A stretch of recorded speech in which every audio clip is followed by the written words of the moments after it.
हामी तनहुको mini great wall जाँदैछौँ।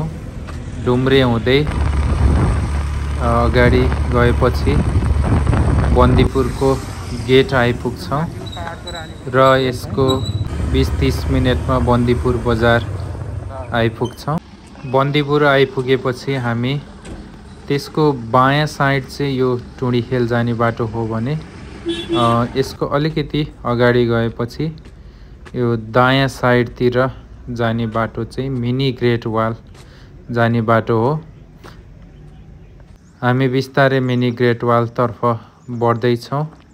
तनहुको mini great wall को यो प्रवेशद्वार, यहाँबाट चाहिँ हामी बन्दीपुरको थानीमाई जान्छौँ।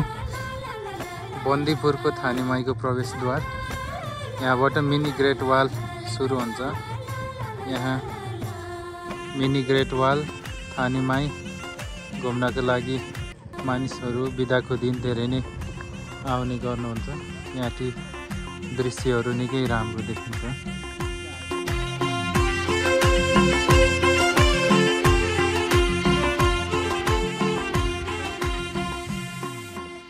मिनी ग्रेट वालको यो पदमार्गलाई मणि मुकुन्द सेन पदमार्ग पनि भनिन्छ।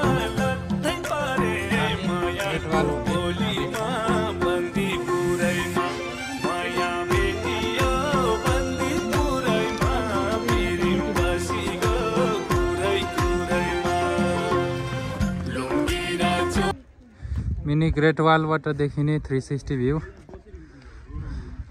देख्न सक्नुहुन्छ।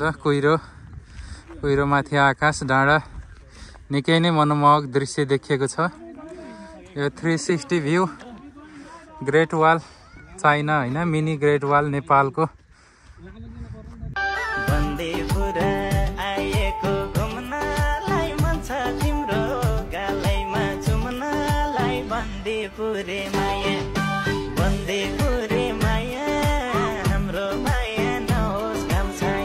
बन्दीपुर जाउँला सँगै बसौँला, क्या महाराले सेल्फी नौला।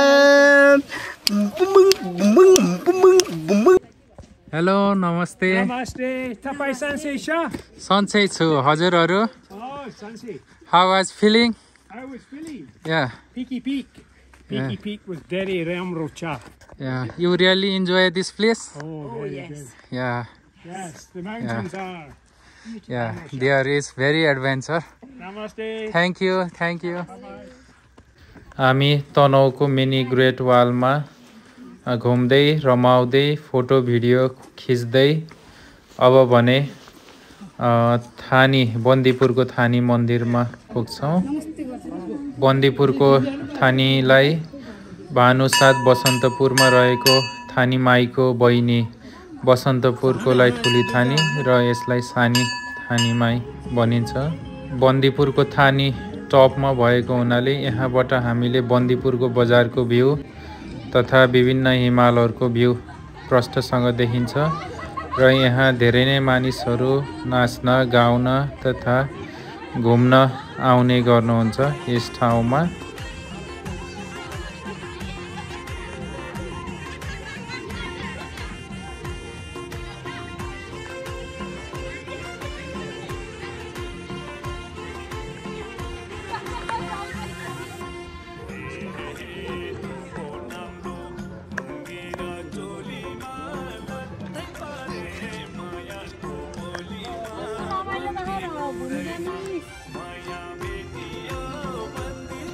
अब भने हामी भान्यु माविको बाटो हुँदै तल बन्दीपुर बजारमा निस्केर फर्किनेछौँ।